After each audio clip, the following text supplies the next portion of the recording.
ಈಗ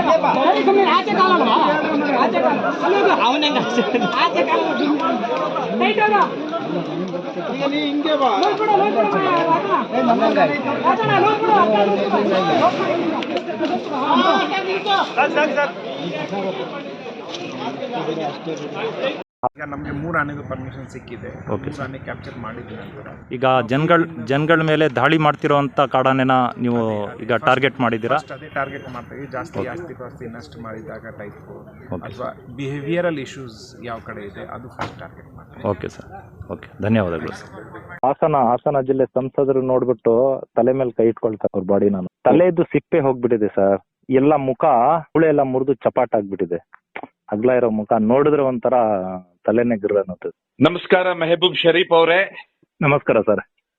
ವಿಶೇಷವಾಗಿ ಹಾಸನ ಭಾಗ ಅಂದ ಕೂಡಲೇನೆ, ಸಕಲೇಶ್ಪುರ ಭಾಗ ಬಂದ ಕೂಡಲೇನೆ ನಾವು ವಿಕ್ರಮ್ ಗೌಡ್ರನ್ನ ನೆನಪಿಸ್ಕೊಳ್ತೇವೆ. ಅದೇ ರೀತಿ ಬೇಲೂರು ಅಂದ ಕೂಡಲೇನೆ ಮೆಹಬೂಬ್ ಶರೀಫ್ ಅವ್ರನ್ನ ನೆನಪಿಸ್ಕೊಳ್ತೇವೆ. ಯಾಕಂದ್ರೆ ಅತಿ ಹೆಚ್ಚು ನೀವು ಇಲ್ಲಿ ಆನೆಗಳ ಬಗ್ಗೆ, ಆನೆಗಳ ಓಡಾಟದ ಬಗ್ಗೆ, ಚಲನ ವಲನ ಎಲ್ಲವನ್ನು ದಾಖಲಿಸ್ತಾ ಇರ್ತೀರ ಪ್ರತಿ ಬಾರಿನೂ. ಇತ್ತೀಚೆಗೆ ಕಳೆದ 2 ತಿಂಗಳಿನಿಂದ 4 ಜನ ಜೀವ ತೆತ್ತರು ನಿಮ್ಮ ಭಾಗದಲ್ಲೇನೆ.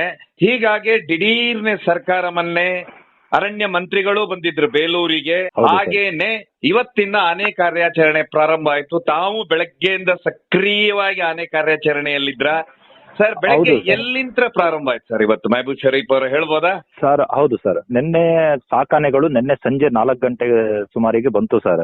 ಮತ್ತೆ ಈ ಸಾಕಾನೆಗಳು ಬಂದ ನಂತರ ಏನಾಯ್ತು, ಬೆಳಗಿನ ಜಾವಾನೆ ಈ ಕಾಡಾನೆಗಳ ಒಂದು ಟ್ರ್ಯಾಕಿಂಗಿಗೆ ನಮ್ಮ ETF ಅವರು ಹೊರಟಿದ್ರು ಸರ್.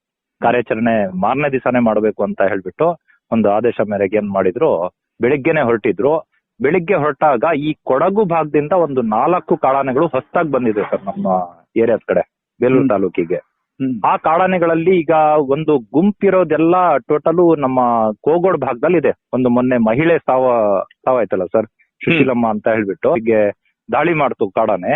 ಅಲ್ಲಿ ಎಲ್ಲಾ ಗ್ರೂಪ್ ಅಲ್ಲಿದೆ ಸರ್. ಭೀಮಾ ಅಂಡ್ ಟೀಮ್ ಮತ್ತೆ ಬೀಟಮ್ಮ, ಆಮೇಲೆ ಓಲ್ಡ್ ಬೆಲ್ಟ್ ಎಲ್ಲ ಅಲ್ಲಿದೆ ಸರ್, ಭುವನೇಶ್ವರಿ ಎಲ್ಲ. ಮತ್ತೆ ಇಲ್ಲಿ ಬೇರ್ಪಟ್ಟಿರುವಂತ ಈ 4 ಕಾಡಾನೆಗಳು ಕೋಗೋಡಿಂದ ದಾಳಿ ಮಾಡಿ ಇಲ್ಲಿಗೆ ಬಂದಿರ್ಬೋದು ಅಂತ ಒಂದು ಮಾಹಿತಿ ಇದೆ ಸರ್. ಎಲ್ಲಿಗೆ ಸರ್? ಎಲ್ಲಿಗೆ ಬಂತು ಇದು? ಬಿಕ್ಕೋಡು ಹುಸ್ಕೂರ್ ಭಾಗ ಬಂತು. ಹುಸ್ಕೂರಿಂದ ಬಿಕ್ಕೋಡ್ ಎಸ್ಟೇಟಿಗೆ ಬಂತು ಸರ್. ಅದಕ್ಕೆ 2 ಕಾಡಾನೆಗಳು ಇವತ್ತು ಬೆಳಿಗ್ಗೆ ಸುಮಾರು ಒಂದು 6 ಗಂಟೆಗೆನೆ ಮೆಸೇಜ್ ಬಂದಿತ್ತು ಸರ್. ಅಲ್ಲಿ ಟ್ರ್ಯಾಕಿಂಗ್ ಹೋದ್ಮೇಲೆ ETF-ನವರು ಅದರಲ್ಲಿ 2 ಕಾಡಾನೆಗಳು ಇತ್ತು. 4ರಲ್ಲಿ 2 ಇದ್ವು ಸರ್. ಒಂದು ದೊಡ್ಡದು, ಒಂದು ಸಣ್ಣದಾಗಿತ್ತು ಸರ್.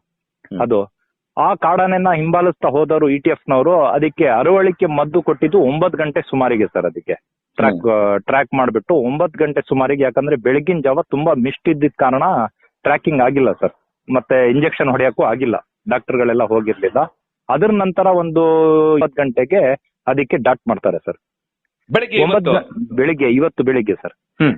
ಬೆಳಿಗ್ಗೆ ಆ ಡಾಟ್ ಆದ ನಂತರ ನಮ್ಮ ಸಾಕಾನೆಗಳೆಲ್ಲ ಹೋಗಿ ಅದಕ್ಕೆ ಏನ್ ಹಗ್ಗ ಎಲ್ಲ ಹಾಕಿ, ಏನು ಆತರ ರ್ಯಾಶ್ ಇಲ್ಲ ಸರ್. ಇದು ರ್ಯಾಶ್ ಅಂದ್ರೆ ತುಂಬಾ ಸುಸ್ತಾಗಿದ್ದ ಏನೋ ಡಾಟ್ ಮಾಡಿದ್ರಲ್ಲ, ಸ್ವಲ್ಪ ಏನು ಆತರ ಫೈಟ್ ಗಿಟ್ ಏನು ಆಡ್ಲಿಲ್ಲ. ಅಂದ್ರೆ ನಮ್ಮ ಅರಣ್ಯ ETF ಸಿಬ್ಬಂದಿ ಮೇಲೆ ದಾಳಿ ಮಾಡಕ್ ಬಂತು ಅಂತ ಆನೆ ಕಾರ್ಯಪಡೆ ಸಿಬ್ಬಂದಿಗಳು ಏನಿದ್ದಾರೆ ಅವ್ರ ಮೇಲೆ ಬೆರೆಸ್ಕೊಂಡ್ ಬಂತಂತೆ.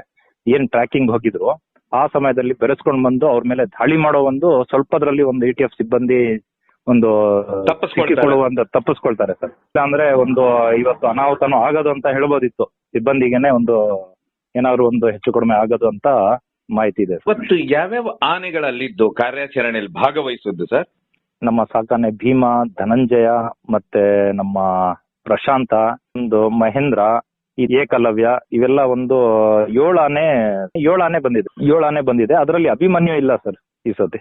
ಅಭಿಮನ್ಯು ಇಲ್ಲ. ಡಾಟು ಮಹೇಂದ್ರ ಸರ್. ಮಹೇಂದ್ರ ಫಸ್ಟ್ ಹೋಗುತ್ತೆ ಸರ್.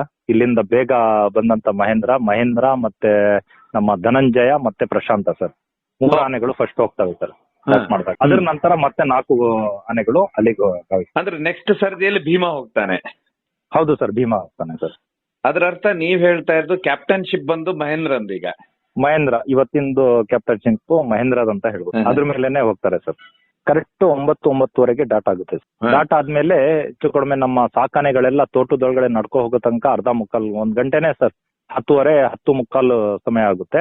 ಅದ್ರ ನಂತರ ಹೆಚ್ಚು ಕಡಿಮೆ ಎಲ್ಲಾ ಕಾರ್ಯಾಚರಣೆಯಲ್ಲಿ ಅದಕ್ಕೆ ಹಗ್ಗ ಹಾಕಿ ಮತ್ತೆ ಕಂಡೆ ಹಾಕಿ ಹಗ್ಗ ಹಾಕಿ ಎಲ್ಲ ರೆಡಿ ಮಾಡೋ ತನಕ ಹೆಚ್ಚು ಕಡಿಮೆ 1-2 ಅವರ್ ಆಗುತ್ತೆ ಸರ್. 1 ಹೆಚ್ಚು ಕಡಿಮೆ 1 ಗಂಟೆ 1 ಕಾಲ್ ಗಂಟೆಗೆ ಈ ಕಾರ್ಯಾಚರಣೆ ಫಿನಿಶ್ ಆಗುತ್ತೆ ಸರ್. ಆಮೇಲೆ ಅಲ್ಲಿಂದ ಸರ್ ಎತ್ಕೊಂಡು ಎಲ್ಲಿ ಹೋದ್ರಿ ಈಗ ಆನೆನ? ಎತ್ಕೊಂಡು ಸೀದಾ ಮತ್ತೆ ಬಿಕ್ಕೋಡ್ ಕ್ಯಾಂಪಿಗೆ ಬರ್ತಾರೆ ಸರ್. ಬಿಕ್ಕೋಡಲ್ಲಿ ಈಗ ಬೇಲೂರು ರಸ್ತೆಯಲ್ಲಿ ಅರಣ್ಯ ಫಾರೆಸ್ಟ್ ಇದೆ sir, Jagbornahalli forest road side ವಾಟೆಯೊಳ್ಳ ಅಂತ ಏನಿದೆ ಆ ಭಾಗದಲ್ಲಿ ಈ ನಮ್ಮ ಸಾಕಾನೆಗಳು ಬಂದು ಕ್ಯಾಂಪ್ ಹೂಡ್ತವೆ ಸರ್. ಆ ಜಾಗದಲ್ಲೇ ಈ ಕಾಡಾನೆಯನ್ನು ತಗೊಬಂದು ಅಲ್ಲಿ ನಿಲ್ಲಿಸ್ಕೊಂಡಿದ್ರು. ತುಂಬಾ ಜನ ಪಬ್ಲಿಕ್ ತುಂಬಾ ಇತ್ತು ಸರ್, ಎಲ್ರು ಇದ್ರು. ಎಲ್ಲ ಒಂದು ಸಣ್ಣದಾಗಿದೆ ಅಂತ ಹೇಳ್ಬೋದು ಸರ್. ನಮ್ಮ ಕಾನಹಳ್ಳಿ ಕುಳ್ಳನ್ ತರಾನೇ ಇದೆ ಸರ್ ನೋಡಕ್ಕಿದು. ಜಾಸ್ತಿ ಹೈಟ್ ಇಲ್ಲ, ಜಾಸ್ತಿ ವೇಟು ಇಲ್ಲ. ಅಂದ್ರೆ ದೊಡ್ಡ ಆನೆ ಅಲ್ಲ, ಇದು ಚಿಕ್ಕ ಆನೆ. ದೊಡ್ಡ ಆನೆ ಇಲ್ಲ ಸರ್. ಇದ್ರ ಜೊತೆಗಿದ್ದ ದೊಡ್ಡ ಆನೆ ಇದಕ್ ಡಾಟ್ ಮಾಡಿದ ತಕ್ಷಣ ಅದು ಓಡಾಯ್ತು ಅಂತ ಹೇಳ್ತಾ ಇದಾರೆ. ಅದು ಯಾವ್ದು ಅಂತ ಹೇಳಿ ಸರಿಯಾಗಿ ಮಾಹಿತಿ ಇಲ್ಲ ಸರ್. ಮಾಹಿತಿ ಅಂತ ಹೇಳಿದ್ರೆ ಅದು ಹೊಸದಾಗಿ ಬಂದಿರೋದು ಸರ್. ಇಲ್ಲಿದು ಈ ಗ್ರೂಪ್ ನ ಆನೆಗಳಲ್ಲ ಸರ್. ಅಂದ್ರೆ ನಿಮ್ಮ ಪ್ರಕಾರ ಇದು ಒಂದು 18ರಿಂದ 20 ವರ್ಷ ಇದೆ ಅಂತೀರಾ? ಅಷ್ಟೇ ಸರ್, ಅಷ್ಟೇ ಸರ್. ಯಾವ ರೀತಿ ಇತ್ತು ಸರ್ ಹಿಡಿದಾಗ? ಏನೇನ್ ಆಯ್ತು ಅಲ್ಲಿ ಘಟನೆಗಳು? ETF ನವ್ರು ಹೋದಾಗ ETF ಮೇಲೆ ದಾಳಿ ಮಾಡಕ್ ಬಂತು. ಡಾಟ್ ಆಗೋ ಮುಂಚೆ ಸ್ವಲ್ಪ ಅದ್ರಲ್ಲಿ ತಪ್ಪಿಸ್ಕೊಂಡ್ರು, ಮತ್ತೆ ಡಾಟ್ ಆಯ್ತು. ಬಿದ್ಮೇಲೆ ಅದು ಇನ್ನೂ ಅರವಳಿಕೆ ಮದ್ದು ಏನ್ ಕೊಟ್ಟಿದ್ರು ಅದು ಇಳ್ದಿರ್ಲಿಲ್ಲ. ಆದಷ್ಟು ಬೇಗ ಕಾರ್ಯಾಚರಣೆ ಫಾಸ್ಟ್ ಆಗಿ ನಡೀತು ಸರ್. ಅದಕ್ಕೆ ಇಳಿಯೋ ಮುಂಚೆನೆ ಲೋಡ್ ಮಾಡಿ ಕ್ರೇನ್ ಬಂತು, ಕ್ರೇನ್ ಅಲ್ಲಿ ಲೋಡ್ ಮಾಡ್ಬಿಟ್ರು. ನಿಮ್ಮ ಪ್ರಕಾರ ಯಾವ ಆನೆ ಹಿಡಿದು ಎಳಿತಂತೀರಾ? ಇದು ಮಹೇಂದ್ರ ಮತ್ತೆ ಭೀಮಾ ವಿತ್ ಪ್ರಶಾಂತ ಧನಂಜಯ ಸರ್. 4 ಆನೆಗಳು ಕೆಲಸ ಮಾಡ್ತು ಸರ್. ಇದು ಕ್ಯಾಪ್ಟನ್ಶಿಪ್ ಮಹೇಂದ್ರದ ಮೇಲೆ ಡಾಟ್ ಮಾಡಿದ್ದು, ಮಹೇಂದ್ರದ ಮೇಲೆ ಹೋಗಿ ಡಾಟ್. ನಿಮ್ಮ ಪ್ರಕಾರ ಫಸ್ಟ್ ಟೈಮ್ ಅಂತೀರಾ ಇದು ಅಭಿಮನ್ಯು ಇವ್ರೆಲ್ಲಾರ್ದೆ ಗೈರಲ್ಲಿ ಕೆಲಸ ಆಗಿರೋದು? ಹೌದು ಸರ್, ಇದು ಫಸ್ಟ್ ಟೈಮ್ ಇಲ್ಲ ಸರ್. ಹೋದ್ ಸತಿ ಒಂದು ನಮ್ಮ ಭೀಮಾ ಇದ್ರ ಮೇಲೆ ಒಂದು ಕಾರ್ಯಾಚರಣೆ ನಡೀತು ಸರ್. ಭೀಮಾ ಕ್ಯಾಪ್ಟನ್ಶಿಪ್ ಅಲ್ಲಿ ಒಂದು ಕಾರ್ಯಾಚರಣೆ ನಡೀತು. ಅದ್ರಲ್ಲೂ 2 ಕಾಡಾನೆನ ಸ್ಥಳಾಂತರ ಮಾಡಿದ್ರು ಸರ್ ಹೋದ ವರ್ಷ. ಬೆಲ್ಟ್ ಹಾಕಿದ್ರು. ಯಾವ್ದಕ್ಕೆ ಅಂತ ಹೇಳಿದ್ರೆ ನಮ್ಮ ಓಲ್ಡ್ ಬೆಲ್ಟಿಗೆ ಬೆಲ್ಟ್ ಹಾಕಿದ್ರು ಸರ್. ಹಿಡ್ದಿರ್ಲಿಲ್ಲ, ಬೆಲ್ಟ್ ಹಾಕಿದ್ರು ಸರ್. ಸರ್ ಈಗ ನೀವ್ ಹೇಳ್ತಾ ಇದ್ರಲ್ಲ, ಈಗ ಭೀಮಾ ಇರ್ಬೋದು, ಓಲ್ಡ್ ಬೆಲ್ಟ್ ಇರ್ಬೋದು, ಭುವನೇಶ್ವರಿ ಇರ್ಬೋದು, ಬೀಟಮ್ಮ, ಇವೆಲ್ಲ ಟೀಮ್ ಎಲ್ಲಿದಾವ್ ಸರ್ ಈಗ? ಈಗ ಏನಾಗಿದೆ ಗೊತ್ತಾ ಸರ್, ಈ ಕಾರ್ಯಾಚರಣೆಯಲ್ಲಿ ಭೀಮಾ, ನಮ್ಮ ಭುವನೇಶ್ವರಿ ಮತ್ತೆ ಬೀಟಮ್ಮ ಟೀಮ್ ಅಲ್ಲಿ ಭೀಮಾ ಇದ್ದಾನೆ ಸರ್. 30ರಿಂದ 35 ಕಾಡಾನೆಗಳ ಗುಂಪಲ್ಲಿ ಭೀಮಾ ಇದ್ದಾನೆ. ಅದಕ್ಕೆ ಇನ್ನೂ ಮದ ಇಳ್ದಿಲ್ಲ ಸರ್, ತುಂಬಾ ಜಾಸ್ತಿ ಇದೆ ಮದ. ಹಾಗಾಗಿ ಅದು ಕೋಗೋಡ್ ಭಾಗದಲ್ಲೇ ಇದ್ದಾನೆ ಸರ್. ಕೋಗೋಡು ನಮ್ಮ ಶಾಲಾವರ ಅಂತ ಇದೆ, ಆ ಭಾಗದಲ್ಲಿ ಇದ್ದಾನೆ. ಕಾನಹಳ್ಳಿ ಮತ್ತೆ ಕೋಗೋಡು ಇದೆಲ್ಲ ಹತ್ರ ಸರ್. ಅಲ್ಲಿಂದ ಒಂದು 5 ಕಿಲೋಮೀಟರ್ ಶಾರ್ಟ್ ಕಟ್ ಅದು, ತೋಟದೊಳಗಡೆಯಿಂದ ಕಾನಹಳ್ಳಿ ಫಾರೆಸ್ಟ್ ವಿತ್ ಕೋಗೋಡು, ಈ ತರ ಸಂಚಲನ ಇದೆ ಸರ್. ಇನ್ನ ಮತ್ತೆ ವಿಕ್ರಾಂತ್ ಏನಾಗಿದೆ, ಭೀಮನ್ಗೆ ಮದ ಇರೋದ್ರಿಂದ ಅಡ್ಕ ಬಡ್ಕ ಆಗಿರ್ಬೋದು, ಪೆನ್ಸಿಲ್ ಕೊರೆ ಆಗಿರ್ಬೋದು, ಮತ್ತೆ ವಿಕ್ರಾಂತ್ ಆಗಿರ್ಬೋದು, ಎಲ್ಲ ಈ ಗ್ರೂಪಿಗೆ ಹೋಗ್ತಾ ಇಲ್ಲ ಸರ್. ಭೀಮಾ ಇರೋದ್ರಿಂದ ಗ್ರೂಪಿಗೆ ಸೇರ್ಪಡೆ ಆಗ್ತಿಲ್ಲ. ಭೀಮಾ ಹೊಡೆದೋಡಿಸ್ತಾ ಇದ್ದಾನೆ. ಹಾಗಾಗಿ ಈ ಗಂಡಾನೆಗಳು ಬೇರ್ಪಟ್ಟು ಒಂದೊಂದಾಗಿ ಬೇರ್ಪಟ್ಟಿದ್ದಾವೆ ಸರ್. ಕ್ಯಾಪ್ಟನ್ ಸರ್ ಏನು ಸರ್? ಕ್ಯಾಪ್ಟನ್ ಬೇರೆ ಕಡೆ ಇದ್ದಾನೆ ಸರ್. ಅದು ಆಲೂರ್ ಭಾಗದ ಆ ಕಡೆ ಇದ್ದಾನೆ ಸರ್. ಆಲೂರ್ ಭಾಗದಲ್ಲಿ. ಈಗ ಈ ಆನೆನ ಹಿಡ್ಕೊಂಡು ಏನು ನಿಮ್ಗೆ ಒಂದು ಸುದ್ದಿ ಏನಾದ್ರು ಬಂತ? ದುಬಾರೆಗೆ ತಗೊಂಡ್ ಹೋಗ್ತಾರ ಮತ್ತಿಗೋಡಿಗೆ ಅಂತ ಹೇಳಿ ಹೇಳಿರೋ ಪ್ರಕಾರ ಮತ್ತಿಗೋಡಿಗೆ ಕರ್ಕೊಂಡು ಹೋಗ್ತಾರೆ. ಅದಕ್ಕೆ ಟ್ರೈನ್ ಮಾಡ್ತೀವಿ ಅಂತ ಹೇಳ್ತಾ ಇದಾರೆ. ಅದಕ್ಕೆ ಪಳಗಿಸ್ತೀವಿ ಅಂತ ಹೇಳೋ ರೀತಿ ಇದೆ. ಈಗ ಯಾಕಂದ್ರೆ ಇದು ಏಜ್ ಕಮ್ಮಿ ಇದೆ, ಇದಕ್ಕೆ ಪಳಗಿಸಿದ್ರೆ ಮುಂದಕ್ಕೆ ಒಳ್ಳೆ ಕಾರ್ಯಾಚರಣೆಗೆ ಒಂದು ಒಳ್ಳೆ ಆನೆ ಅಂತಾನೆ ಹೇಳ್ಬೋದು ಸರ್. ಇದು ಏಜ್ ತುಂಬಾ ಕಮ್ಮಿ ಇದೆ ಸರ್ ಇದ್ರದ್ದು. ಈಗ ನೀವು ಇತ್ತೀಚೆಗೆ ಈ 2 ತಿಂಗಳಲ್ಲಿ 4 ಜನ ಸಾಯ್ತಾರೆ, ಒಟ್ಟು 4 ಜನ ಸಾಯ್ತಾರೆ. ಹಾಸನ ಜಿಲ್ಲೆಯಲ್ಲಿ ಇಲ್ಲಿವರೆಗೆ ಆನೆಗೆ ಬಲಿಯಾದವ್ರ ಸಂಖ್ಯೆ 88ಕ್ಕೆ ಏರುತ್ತೆ.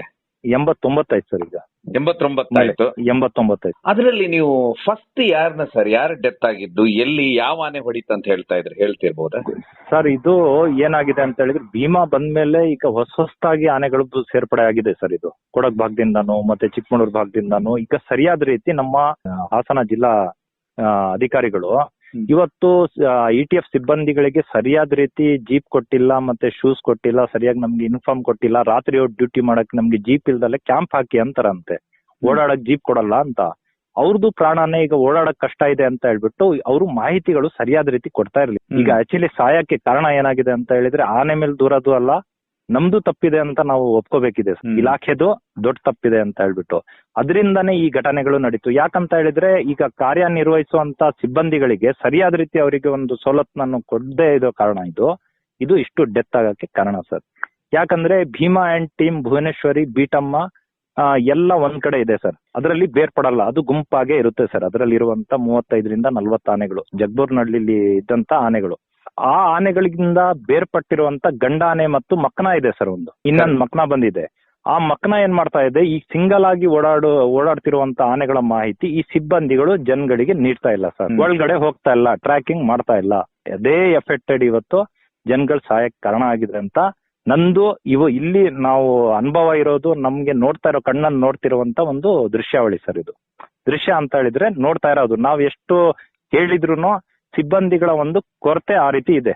ನಮ್ಗೇನು ಕೊಡದಲೆ ನಮ್ ಪ್ರಾಣಕ್ಕೆ ಯಾರು, ನಮಗೇನಾರಾದ್ರೂ ನಮ್ಗೆ ಏನು ಪರಿಹಾರ ಸಿಗೋದಿಲ್ಲ, ನಾವ್ ಯಾವ ರೀತಿ ಡ್ಯೂಟಿ ಮಾಡ್ಬೇಕು ಅನ್ನೋ ಅವ್ರು ಬಾಯಿಲಿದೆ. ಅವರು ಯಾರಿಗಾದ್ರೂ ಹೇಳಿದ್ರೆ ಇವರು ಧಮಕಿ ಕೊಡ್ತಾರಂತೆ ಹಿರಿಯ ಅಧಿಕಾರಿಗಳು. ಒಂದು ನ್ಯೂಸ್ ಇದೆ ಸರ್. ಅವ್ರ ಬಾಯಿಂದಾನೆ ನಾವು ಎಲ್ಲ ಕೇಳ್ಪಟ್ಟು ಅವ್ರಿಗೆ ಮಾಹಿತಿ ತಗೊಂಡು ಯಾಕ್ರಪ್ಪ ನೀವು ಡ್ಯೂಟಿ ಮಾಡಕ್ಕೆ ಸರಿಯಾಗಿ ಇಲ್ಲ ಆನೆ ಇದೆಯಲ್ಲ ಯಾಕೆ ಮಾಹಿತಿ ಕೊಡಲ್ಲ ಅಂತ ಹೇಳಿದ್ರೆ ಅವರು ಆ ರೀತಿ ಅವ್ರ ಬಾಯಿಂದ ಹೇಳ್ತಾ ಇದಾರೆ. ಈಗ ಕೋಗೋಡಲ್ಲೂ ಮೊನ್ನೆ ಏನಾಯ್ತು ಸರ್, ಗುಂಪು ಒಂದ್ ಕಡೆ ಇತ್ತು, ಈ ಸಿಂಗಲ್ ಆನೆ ಎಲ್ಲಿಂದ ಬಂತು, ಹಗ್ಲೊತ್ತೆ ದಾಳಿ ಮಾಡ್ತು, ಯಾಕೆ ಮಾಹಿತಿ ಕೊಡ್ಲಿಲ್ಲ? ಇವ್ರು ಎಲ್ಲಿದ್ರು ಸಿಬ್ಬಂದಿಗಳು? ಒಂದು 20ರಿಂದ 25 ಜನ ಸಿಬ್ಬಂದಿಗಳು ಡ್ಯೂಟಿ ಮಾಡ್ತಾರೆ ಸರ್ ಬೆಳಿಗ್ಗೆ. ಇವ್ರು ಡ್ಯೂಟಿಗೆ ಸಂಬಳ ಸಿಗ್ತಾ ಇದೆ, ಸಂಬಳನೂ ಸರಿಯಾಗಿ ಬರ್ತಾ ಇಲ್ಲ ಅಂತಿದ್ದಾರೆ, ಯಾಕೆ ಮತ್ತೆ ಮಾಹಿತಿ ನೀಡ್ತಾ ಇಲ್ಲ? ಅದು ಒಂದು ನಮ್ಮ ಸಾರ್ವಜನಿಕರಿಗೆ ಮತ್ತೆ ರೈತರಿಗೆಲ್ಲ ಎಫೆಕ್ಟೆಡ್ ಕೊಡ್ತಾ ಇರೋದೇ ಇದೊಂದು ಮಾಹಿತಿಯ ಕೊರತೆ ಸರ್. ಅಲ್ಲ ಸರ್, ಈಗ ಮೊನ್ನೆ ನೀವ್ ಹೇಳಿದ್ರಲ್ಲ, ಇವತ್ತು ಆನೆ ಹಿಡಿದಿದ್ರಲ್ಲ, ಆ ಆನೆನ ನೀವ್ ಯಾರ ಮೇಲಾದ್ರೂ ದಾಳಿ ಮಾಡಿದ ಬಗ್ಗೆ ಕಂಪ್ಲೇಂಟ್ ಕೇಳಿದ್ರ? ಹೌದು ಸರ್, ಇದು ದಾಳಿ ಮಾಡಿರೋದು ನಮ್ಮ ಪ್ರಕಾರ ಈಗ ಜನಗಳು ಹೇಳ್ತಿರೋ ರೀತಿ ಇದು ಬಂದಿರೋದು ಹುಸ್ಕೂರ್ ಭಾಗದಿಂದ, ಕೋಗೋಡ್ ಭಾಗದಿಂದಾನೇ ಬಂದಿರೋದು. ಯಾವ ರೀತಿ ಬಂದಿದೆ ಅಂದ್ರೆ ಕೋಗೋಡು ವಿತ್ ಅನುಘಟ್ಟದಿಂದ ಬೆಳ್ಳಾವರದಿಂದ ಹುಸ್ಕೂರು ನೈಟ್ ಮಾಡಿದ್ರೆ ಪಟಾಕಿ ಹೊಡೆದಿದ್ದಾರೆ, ಇದ್ ಮಾಡಿದರೆ ಇದೇನ್ ಮಾಡಿದೆ ಈ ಕಡೆ ಸಂಚಲನ ಮಾಡಿದೆ ಸರ್, ಬಿಕೋಡ್ ಎಸ್ಟೇಟ್ ಕಡೆಗೆ ಬರ್ತಾ 2 ದಿವಸಕ್ಕೆ ಇಲ್ಲಿ ಹುಸ್ಕೂರ್ ಭಾಗದಲ್ಲಿ ಇದ್ದಿದ್ದು ಇವತ್ತು ಬೆಳಿಗ್ಗೆ ಮುಂಜಾನೆ ಏನ್ ಮಾಡಿದೆ ಬಿಕೋಡ್ ಎಸ್ಟೇಟ್ ಕಡೆಗೆ ಹೋಗಿದೆ. ಆಕ್ಚುಲಿ ಇದೇ ಆನೆಗಳು ದಾಳಿ ಮಾಡಿದೆ ಅಂತ ಎಲ್ಲ, ಯಾಕಂದ್ರೆ ಇದ್ರಲ್ಲಿ ಬೆಲ್ಟ್ ಇಲ್ಲ ಸರ್, ಬೆಲ್ಟ್ ಇಲ್ಲ. ಗ್ರೂಪ್ ಅಲ್ಲಿ ಇರುವಂತ ಬೆಲ್ಟ್ ಮಾಹಿತಿ ಬರ್ತಾ ಇದೆ, ಇದಕ್ ಬೆಲ್ಟ್ ಇಲ್ಲ, ಇದು ಬೇರ್ಪಟ್ಟು ಓಡಾಡ್ತಿದೆ ಹೊಸ ಆನೆಗಳು, ಹಾಗಾಗಿ ಇದೇ ದಾಳಿ ಮಾಡಿರೋದು ಅಂತ ಒಂದು ಮಾಹಿತಿ ಇದೆ ಸರ್. ಅಂದ್ರೆ ಇದ್ರಲ್ಲಿ ದೊಡ್ಡದೊಂದಿದೆ, ಅದು ತುಂಬಾ ಚಾಲಾಕಲ್ಲಿದೆ ಸರ್. ಇದಕ್ ಡಾಟ್ ಆದ ತಕ್ಷಣ ಅದು ಓಡಾಯ್ತು ಸರ್, ಅದು ಹುಸ್ಕೂರ್ ಭಾಗಕ್ಕೆ ಬಂದಿದೆ. ಈಗ ಹಗ್ಲೊತ್ತೆ ರೋಡ್ ದಾಟಿ ಹುಸ್ಕೂರ್ ಭಾಗಕ್ಕೆ ಬಂದಿದೆ. ಇನ್ನೂ 2 ಆನೆಗಳು ಒಂಟಿಯಾಗಿ ತಿರುಗ್ತಿರೋದು, ಮತ್ತೆ ವಿಕ್ರಾಂತ್ ಆನೆನು ಒಂಟಿ ಕಾನಹಳ್ಳಿ ಫಾರೆಸ್ಟ್ ಅಲ್ಲಿ ರೋಡ್ ಅಲ್ಲಿ ತಿರುಗ್ತಾ ಇದ್ದಾನೆ ಸರ್. ಅದು ಸಮೇತ ನಿಮ್ಗೆ ವಿಡಿಯೋ ಕಳಿಸ್ತೀನಿ ನೋಡಿ. ಮೊನ್ನೆ ನಾವು ಲೈವ್ ಮುಂದ್ಗಡೆ ಸಿಕ್ಕಿರೋದು ನಮ್ ಫ್ರೆಂಡಿಗೆ. ನಮ್ಗೆ ನಾವು ಬೋರ್ ಜಾಗಕ್ಕೆ ಹೋಗ್ಬೇಕಾದ್ರೆ ಡೈರೆಕ್ಟ್ ಆಗಿ ರೋಡಲ್ಲೇ ಇತ್ತು, ನಮ್ಮ ಮೇಲೆ ಅಟ್ಯಾಕ್ ಮಾಡಕ್ ಬಂತು. ನಾವು 2 ವೀಲರ್ ಅಲ್ಲಿ ಇದ್ವಿ, ಕಾರ್ ತಗೊಂಡೋಗಿರ್ಲಿಲ್ಲ. ಆಮೇಲೆ ಬೆರೆಸ್ಕೊಂಡ್ ಬಂತು, ಮತ್ತೆ ನಾವು ಬೈಕ್ ಸ್ಟಾರ್ಟ್ ಮಾಡ್ಕೊಂಡ್ ಬಂದ್ವಿ ಸರ್. ಮೇಲೆ ಸುಶೀಲಮ್ಮನ್ ಮೇಲೆ ದಾಳಿ ಮಾಡ್ದ ಯಾವ ಆನೆ ಅಂತೀರಾ? ದಾಳಿ ಮಾಡಿರೋ ಆನೆ ಇದೆ ಅಂತ ನಮ್ಮ ಮಾಹಿತಿ ಸರ್. ಇದೆ, ಯಾಕಂದ್ರೆ ಇದೇ ಆನೆಗಳು ಬೆಳ್ಳಾವರದಲ್ಲಿ, ಯಾಕಂದ್ರೆ ಕೋಗೋಡಿಂದ ಸ್ವಲ್ಪ ಈಚೆ ಬೆಳ್ಳಾವರ ಅಂತ ಇದೆ ಸರ್, ಅಲ್ಲಿ ಕೂಲಿ ಕೆಲ್ಸಕ್ಕೆ ಹೋಗೋಂತರು ಹಗ್ಲೊತ್ತೆ ಇದು ರೋಡ್ ದಾಟಿ ಕೆಲಸ ಮಾಡೋರ್ ಮೇಲೆ ದಾಳಿ ಮಾಡಕ್ ಬರುತ್ತೆ ಸರ್. ಅರಣ್ಯ ಸಿಬ್ಬಂದಿಗಳು ಅವತ್ತು ಈ ಮಾಹಿತಿನ ನೀಡಿಲ್ಲ. ಯಾಕಂದ್ರೆ ಒಂಟಿಯಾಗಿ ಈಗ 2-3 ಆನೆಗಳು ತೋಟದಲ್ಲಿದ್ರೆ ಅಲ್ಲಿ ಒಬ್ರಾದ್ರೂ ಅರಣ್ಯ ಇಲಾಖೆ ಸಿಬ್ಬಂದಿಗಳು ಇರ್ಬೇಕು ಸರ್, ಮಾಹಿತಿ ಕೊಡಕ್ಕೆ. ರೋಡ್ ದಾಟ್ತಾ ಇದೆ, ಈಗ ಬೇರೆ ಕಡೆಗೆ ಇದು ಹೋಗ್ತಾ ಇದೆ ಅಂತ ಕೊಡ್ಬೇಕು ಸರ್. ಅವತ್ತಿನ ದಿವಸನೂ ಕೂಡ ಮಾಹಿತಿ ಕೊಡದಲ್ಲಿ ಏಕಾಏಕಿ ಜನಗಳ ಮೇಲೆ ನುಗ್ಗುತ್ತೆ ಸರ್, ದಾಳಿ ಮಾಡಕ್ ಸ್ಟಾರ್ಟ್ ಮಾಡುತ್ತೆ. ಜನಗಳು ಅವತ್ತು ಅದೃಷ್ಟವಶ ಎಲ್ಲಾ ಲೇಬರ್ಸ್ ಕೂಲಿ ಕಾರ್ಮಿಕರು ಅದೃಷ್ಟ ಚೆನ್ನಾಗಿದೆ, ಅವತ್ತು ಬದುಕುಳಿತಾರೆ ಸರ್. ಯಾಕಂತ ಹೇಳಿದ್ರೆ ಬ್ಯಾದ್ನೇಲ್ ಒಂದು ಡೆತ್ ಆಯ್ತು ಸರ್ ಸ್ವಲ್ಪ ದಿವಸದ ಮುಂಚೆ. ವಾಟಹಳ್ಳಿ ಹತ್ರ ಒಂದು ಯುವಕನ ಮೇಲೆ ದೊಡ್ಡ ಡೆತ್ ಆಯ್ತು, 29 ವರ್ಷ ದಾಳಿ ಆಗುತ್ತೆ ಅನಿಲ್ ಅಂತ ಹೇಳಿ. ಅದರ ಮಾರನೇ ದಿವಸನೇ ಸರ್ ಇದು ನಡೆದಿರುವಂತ ಘಟನೆ. ಈ ಅನಿಲ್ ಅಂತ ಹೇಳಿದ್ರೆ ಅನಿಲ್ ಮೇಲೆ ಏನ್ ಸರ್ ಇದೇ ಆನೆನೇ ದಾಳಿ ಮಾಡಿರ್ಬೋದು ಅಂತೀರಾ? ಇದಲ್ಲ ಸರ್, ಅದು ಬೇರೆ ಆನೆ ಸರ್, ಅದು ಮಕನ ಇರ್ಬೋದು ಸರ್, ಅದು ಮಕನ ಆನೆ ಇರ್ಬೋದು ಸರ್. ಯಾಕಂದ್ರೆ ಮಕನ ಒಂಟಿಯಾಗಿ ತಿರುಗ್ತಾ ಇದೆ, ಮತ್ತೆ ಅಗ್ರೆಸಿವ್ ಇದೆ, ತುಂಬಾ ಸಿಟ್ಟಲ್ಲಿದೆ ಸರ್. ದಾಳಿ ಜನಗಳಿಗೆ ನೋಡಿದ್ರೆ ಚಾರ್ಜ್ ಮಾಡ್ತಾ ಇದೆ ಸರ್. ಅದು ಅದ್ರ ಮೊದಲು ಒಂದು ಗರ್ಜೆ ಭಾಗದಲ್ಲಿ ಒಂದು ಹೆಣ್ಮಗಳನ್ನೂ ದಾಳಿ ಆಯ್ತು. ಹೌದು ಸರ್, ಗರ್ಜೆ ಭಾಗದಲ್ಲಿ ಪ್ರೆಗ್ನೆಂಟ್ ಗರ್ಭಿಣಿ ಬೈಕಲ್ಲಿ ಹೋಗ್ತಿರ್ಬೇಕಾದ್ರೆ ಏಕಾಏಕಿ ರೋಡಲ್ಲೇ ಅಡ್ಡ ಸಿಕ್ಬಿಟ್ಟು ಬೈಕ್ ಸಮೇತ ಎದ್ ಬಿಸಾಡಿದ್ದು ಸರ್. ಬೈಕ್ ಸಮೇತ ಎದ್ ಬಿಸಾಡಿರೋದು ಸರ್. ಗರ್ಭಿಣಿ ಆ ಸಮಯದಲ್ಲಿ ಏನಾಯ್ತು, ಅವರು ನಮ್ಮ ಜಿಲ್ಲಾ ಸರ್ಕಾರಿ ಹಾಸ್ಪಿಟಲ್ಗೆ ಅಡ್ಮಿಟ್ ಆಗಿ ಅವ್ರು ಇದ್ದಾಯ್ತು. ಅಂದ್ರೆ ಏನೇ ಆದ್ರೂನು ಸರ್ಕಾರದಿಂದ ಇಂಥ ದಾಳಿಯಾಗಿ ಏನಾದ್ರೂ ಜೀವಕ್ಕೆ ಏನಾದ್ರು ಅರ್ಧಂಬರ್ಧ ಆದ್ರೆ ಇದು ಸತ್ತೋಗ್ಬಿಟ್ರೆ 15 ಲಕ್ಷ ಅಂತ ಪರಿಹಾರ ಅಂತ ಕೊಡ್ತಾರೆ, ಜೀವಕ್ಕೂ ಅಷ್ಟೇ ಬೆಲೆ. ಆದ್ರೆ ಒಂದು ಅರ್ಧಂಬರ್ಧ ಆದ್ರೆ ಜೀವನ ಪೂರ್ತಿ ಕೊರಗಿ ಕಾಲ್ ಮುರಿದೋದ್ರು ಕೈ ಮುರಿದೋದ್ರು ಏನೇ ಆದ್ರೂ ಕೂಡ ಪರಿಹಾರ ಇಲ್ಲ ಸರ್, ಚಿಕಿತ್ಸೆ ಮಾತ್ರ ಇದೆ ಸರ್. ಅವ್ರು ಬದುಕಿದ್ದಾರೆ ಸರ್. ಏನು ಈಗ ಜೀವನಕ್ಕೆ ಪ್ರಯೋಜನ ಬಸ್ರಿ ಗರ್ಭಕೋಶನೇ ಹೊರಗ್ ಬರೋ ರೀತಿಲಿ ಪ್ರೆಗ್ನೆಂಟ್ ಇದ್ರಲ್ಲ, ಡೆಲಿವರಿ ಮಗು ಸತ್ತೋಯ್ತು ಅವ್ರದ್ದು, ಹಾಗಾಗಿದೆ ಸರ್. ಬಟ್ ಈಗ ನೀವು ಹೇಳೋ ಪ್ರಕಾರ ಹಳೆ ಟೀಮ್ ಯಾರ ಮೇಲೂ ದಾಳಿ ಮಾಡೋದಿಲ್ಲ, ಈ ರೀತಿ ಹೊಸದಾಗಿ ಬಂದಂತ ಆನೆಗಳು ದಾಳಿ ಮಾಡ್ತವೆ. ಯಾಕಂದ್ರೆ ಹಳೆ ಟೀಮ್ ಈಗ ಒಂಥರ ಅಡ್ಜಸ್ಟ್ ಆಗ್ಬಿಟ್ಟಿದೆ ಸರ್. ಗುಂಪಲ್ಲಿ ಹೋಗುತ್ತೆ, ಗುಂಪಲ್ಲಿ ಬರುತ್ತೆ. ಜಗ್ಬೊನ್ನಳ್ಳಿಲೂ ಅಷ್ಟು ಜೋಳ ತಿಂದ್ರು ತಿನ್ಲಿ ಸರ್, ಏನಿಲ್ಲ. ಜನಗಳು ತಿಂದ್ರೆ ಏನೋ ಇದ್ ಮಾಡ್ತಾ ಇಲ್ಲ. ಯಾಕಂದ್ರೆ ಹಗಲ್ ದರೋಡೆ ಮಾಡ್ತಾರಲ್ಲ ಸರ್, ಆ ರೀತಿ ಈ ಆನೆಗಳು ಮಾಡ್ತಾ ಇದೆ ಸರ್. ಹಗ್ಲಲ್ಲೇ ರೋಡ್ ದಾಟ್ ಮಾಡಿ ಬೇರೆ ಈ ತೋಟದಿಂದ ಬೇರೆ ತೋಟಕ್ಕೆ ಹೋಗೋದು, ಅಂದ್ರೆ 1 ಕಿಲೋಮೀಟರ್ ದೂರಕ್ಕೆ 1 ಕಿಲೋಮೀಟರ್ ದೂರದಲ್ಲಿ ಏನ್ ಮಾಡ್ತಾರೆ, ಸ್ವಲ್ಪ ದೂರ ಜನಗಳಿಗೆ ಕೆಲಸ ಕೊಟ್ಟಿರ್ತಾರೆ ಸರ್ ರೈತರು. ಈಗ ಅಲ್ಲಿದೆಯಲ್ಲ ಆನೆ, ಇಲ್ಲಿ ಕೆಲಸ ಕೊಡೋಣ ಅಂತ. ಆ ಟೈಮಲ್ಲಿ ಏನಾಗ್ತಿದೆ, ಈ ಆನೆಗಳು ಏಕಾಏಕಿ ಹಗ್ಲೊತ್ತೆ ಬೇರೆ ಕಡೆಗೆ ಹೋಗ್ತಾ ಇದೆ, ಅಲ್ಲಿ ದಾಳಿ ಮಾಡ್ತಾ ಇದೆ. ಇದು ಹೊಸದಾಗಿ ಬಂದಿರುವಂತ ಆನೆಗಳು ಅಂತ ಪಕ್ಕಾ ಇನ್ಫಾರ್ಮೇಶನ್ ಸರ್. ಎಲ್ಲಿಂದ ಬಂದಿರ್ಬೋದು ಅಂತೀರಾ? ಕೊಡಗು ಭಾಗದಿಂದ ಬಂದಿದೆ ಅಂತ ಮಾಹಿತಿ ಸರ್ ಇದು. ಸೊ ಇದು ಅಂದ್ರೆ ನಿಮ್ಮ ಪ್ರಕಾರ ಈ ಸೈಡ್ ನಮ್ಮ ಚಿಕ್ಕಮಂಗ್ಳೂರ್ ಕಡೆಯಿಂದ ಅಲ್ಲ ಇದು?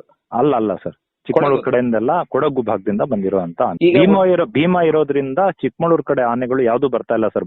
ಬಂದಿತ್ತು ಅಂತ ಹೇಳ್ತಿದ್ರೆ ಬಂದು ವಾಪಸ್ ಹೋಗಿದೆ ಸರ್ ಚಿಕ್ಕಮಗಳೂರು ಕಡೆ ಆನೆಗಳು. ಅಂದ್ರೆ ಭೀಮಾ ಏನು ಬಾಸ್ ಅಂತೀರಾ ಈ ಭಾಗಕ್ಕೆ? ಈಗ ಟೋಟಲಿ ಬಾಸ್ ಅವನೇ ಸರ್, ಭೀಮಾನೇ ಬಾಸ್. ಕಾಡಾನೆ ಭೀಮಾನೇ ಬಾಸ್. ಭೀಮಾನೇ ಬಾಸ್. ಭೀಮಾ ಇರೋದ್ರಿಂದ ವಿಕ್ರಾಂತ್ ಎಲ್ಲಾ ಗಂಡಾನೆಗಳು ಅಡ್ಕ ಬಡ್ಕ ಎಲ್ಲಾ ಬೇರ್ಪಟ್ಟಿದೆ ಸರ್. ಬಟ್ ಇನ್ನೊಂದು ಸರ್, ಇದು ಈಗ ನೀವ್ ಹೇಳಿದ್ರಲ್ಲ, ಈಗ ಇವರು 3 ಆನೆ ಹಿಡಿತೇನೆ ಅಂದಿದ್ದಾರೆ ಈಗ ಕಾರ್ಯಾಚರಣೆಯಲ್ಲಿ. ಹೌದು ಸರ್. 3 ಆನೆ ಅಂದ್ರೆ ಈ 3 ಆನೆ ಭೀಮನ್ ಟೀಮು ಈ ಟೀಮಲ್ಲಿ ಹಿಡಿತಾರ ಅಥವಾ ಇದೇ ರೀತಿ ಆನೆಗಳನ್ನ ಹಿಡಿತಾರ ಅಂತೀರಾ? ನನ್ನ ಅನಿಸಿಕೆ ಪ್ರಕಾರ ಸರ್, ಈ ಟೀಮ್ ಅಲ್ಲಿ ಈಗ 1 ಹಿಡಿದಿದ್ದಾರೆ ಸರ್, ಇನ್ನೂ 2 ಹಿಡಿಬಹುದು.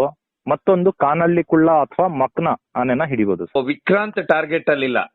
ವಿಕ್ರಾಂತ್ ಇಲ್ಲ ಸರ್. ವಿಕ್ರಾಂತ್ ಅಂದ್ರೆ ಆತರ ದಾಳಿ ಮಾಡೋ ಇಲ್ಲ ಸರ್. ಮೊನ್ನೆ ರಸ್ತೆಲೆ ಸಿಕ್ಕಿದೆ, ಬೆರೆಸ್ಕೊ ಆತರ ದಾಳಿ ಮಾಡೋದಾದ್ರೆ ಮಾಡ್ಬೋದು ಸರ್. ಅದು ಆತರ ದಾಳಿ ಮಾಡೋವಂತ ಆನೆ ಏನಿಲ್ಲ ಅಲ್ಲ ಸರ್. ಮೊನ್ನೆ ಸುಶೀಲಮ್ಮ ಅಂತ ಸತ್ರಲ್ಲ ಸರ್, ಅವ್ರನ್ನ ತುಳಿದ್ ಹಾಕ್ಬಿಟ್ಟಿದೆ ಅಂತೆ. ಅದು ತಲೆ ಮೇಲೆ ಕಾಲಿಟ್ಟಿದೆ ಸರ್. ಎತ್ತು ಬಿಸಾಡಿ ತಲೆ ಮೇಲೆ ಕಾಲಿಟ್ಟಿದೆ ಸರ್. ಹೌದು ಸರ್, ತಲೆ ಸಜ್ಜೆಯಾಗಿದೆ ಸರ್. ಹಾಸನ ಜಿಲ್ಲೆ ಸಂಸದರು ನೋಡ್ಬಿಟ್ಟು ತಲೆ ಮೇಲೆ ಕೈ ಇಟ್ಕೊಳ್ತಾರೆ ಅವ್ರ ಬಾಡಿನ. ಅವರೇ ಇಮಿಡಿಯೇಟ್ ಆಗಿ ಈ ಕಾರ್ಯಾಚರಣೆನ ಮಾಡ್ಬೇಕು ಅಂತ ಅವತ್ತಿನ ದಿವಸನೇ ಫೋನ್ ಮಾಡಿ ಅರಣ್ಯ ಸಚಿವರಿಗೆ ಮಾಡ್ಬಿಟ್ಟು ಈ ಕಾರ್ಯಾಚರಣೆನ ಮಾರನೇ ದಿವಸನೇ ಫಿಕ್ಸ್ ಮಾಡಿದ್ದು ಸರ್. ಕೈ ಇಟ್ಕೊಬಿಟ್ರು. ಆ ತರ ಭಯಾನಕ ರೀತಿಲಿ ತುಣಿದಿದೆ ಸರ್. ತಲೆದು ಸಿಪ್ಪೆ ಹೋಗ್ಬಿಟ್ಟಿದೆ ಸರ್. ಎಲ್ಲ ಮುಖ ಹುಳೆ ಎಲ್ಲ ಮುರಿದು ಚಪಾಟ್ ಆಗ್ಬಿಟ್ಟಿದೆ. ಅಗ್ಲ ಇರೋ ಮುಖ ನೋಡಿದ್ರೆ ಒಂಥರ ತಲೆನೇ ಗಿರ್ ಅನ್ನೋದು. ಎಕ್ಸಿಟ್ ಜಾಗ ಕೋಗೋಡಿಂದ ನಮ್ಮ ಅರಳ್ಳಿ ರೂಟಿಗೆ ಬರ್ತೀವಿ ಸರ್. ಬೊಮ್ಮೆನಹಳ್ಳಿ ಅಂತ ಇದೆ. ಕೋಗೋಡಿಂದ 1 ಕಿಲೋಮೀಟರ್ ಬೊಮ್ಮೆನಹಳ್ಳಿಯಿಂದ ಒಳಗಡೆ ಒಂದು ತೋಟ ಇದೆ ಸರ್. ಇವತ್ತು ಇದೇನಾಗುತ್ತೆ, ಅದು ಅರ್ಜೆಂಟ್ ಆಗಿ ಅದಕ್ಕೆ ಟೀಮ್ ಬಂತು ನಿನ್ನೆ. ಹೌದು, ನಿನ್ನೆ ಬಂದಿದ್ದು ಇವತ್ತು ಬೆಳಗ್ಗೆ ಪ್ರಾರಂಭನೆ ಮಾಡಿಬಿಟ್ರೆ ಕಾರ್ಯಾಚರಣೆನ? ಹೌದು ಸರ್, ತುಂಬಾ ಇಮಿಡಿಯೇಟ್ ಆಗಿ ಮಾಡಿದ್ರು ಸರ್. ಸಂಸದರು ಯಾವ ರೀತಿ ಹೇಳಿದ್ರು ಅದೇ ರೀತಿ ಮಾಡಿದ್ರು. ಯಾಕಂದ್ರೆ ಜನಗಳ ಮುಂದೆ 100 ಜನಗಳ ಮುಂದೆ ಅವರು ಹೇಳಿದ್ರು ಸರ್, ಏನು ನಾಳೆನೆ ಈ ಕಾರ್ಯಾಚರಣೆನ ಪ್ರಾರಂಭಿಸ್ತೀವಿ ಅಂತ ಹೇಳ್ಬಿಟ್ಟು. ಈ ಯಾವ ರೀತಿ ಹೇಳಿದ್ರು ಅದೇ ರೀತಿ ಈ ಕಾರ್ಯಾಚರಣೆನ ಮಾರನೇ ದಿವಸನೇ ಪ್ರಾರಂಭ ಮಾಡಿದ್ದಾರೆ ಸರ್. ನಡೆದಿದ್ದು ಬಿಕ್ಕೋಡು ಎಸ್ಟೇಟ್ ಅಲ್ಲಿ. ಬಿಕ್ಕೋಡು ಈಗ ಬಂದ್ ಇಳಿದ ತಕ್ಷಣ ಕಾಡಾನೆಗಳು, ಈ 2 ಕಾಡಾನೆಗಳು ಕರೆಕ್ಟ್ ಸಮಯಕ್ಕೆ ಇಲ್ಲಿ ಬಿಕ್ಕೋಡು ಎಸ್ಟೇಟಿಗೆ ಬಂತು ನಿನ್ನೆ ದಿವಸ. ಅದೇ ರೀತಿ ಇವ್ರ ಕಾಡಾನೆ ಕಾರ್ಯಾಚರಣೆಗೂ ಒಂದು ಸುಲಭವಾಗಾಯ್ತು. ಗ್ರೂಪ್ ಅಲ್ಲಿ ಇರ್ತಾ ಇದ್ರೆ ಕಾಡಾನೆ ಕಾರ್ಯಾಚರಣೆ ಮಾಡಕ್ಕೂ ಆಗ್ತಾ ಇರ್ಲಿಲ್ಲ ಸರ್. ಭೀಮಾ ಹಾಗಾದ್ರೆ ಇದು ಭೀಮಾ ಟೀಮು ಯಾವುದೇ ಹಳೆ ಟೀಮ್ ಅಲ್ಲಿ ಇಲ್ಲ, ಬೇರ್ಪಟ್ಟಿದೆ ಸರ್. ಸೊ ಇವತ್ತಿನ ಕಾರ್ಯಾಚರಣೆ ಸಕ್ಸಸ್ ಆಯ್ತು ಅಂತೀರಾ? ಸಕ್ಸಸ್ ಆಯ್ತು ಸರ್. ಅದು ತುಂಬಾ ಬೇಗ ಆಯ್ತು ಸರ್. ಇದು ತುಂಬಾ ಬೇಗ ಸುಲಭವಾಗಾಯ್ತು ಅಂತ ಹೇಳಕ್ ಇಷ್ಟಪಡ್ತೀನಿ ಅಂತೀರಾ? ಸೊ ಯಶಸ್ವಿ ಆಯ್ತು ಕಾರ್ಯಾಚರಣೆ ಅಂತೀರಾ?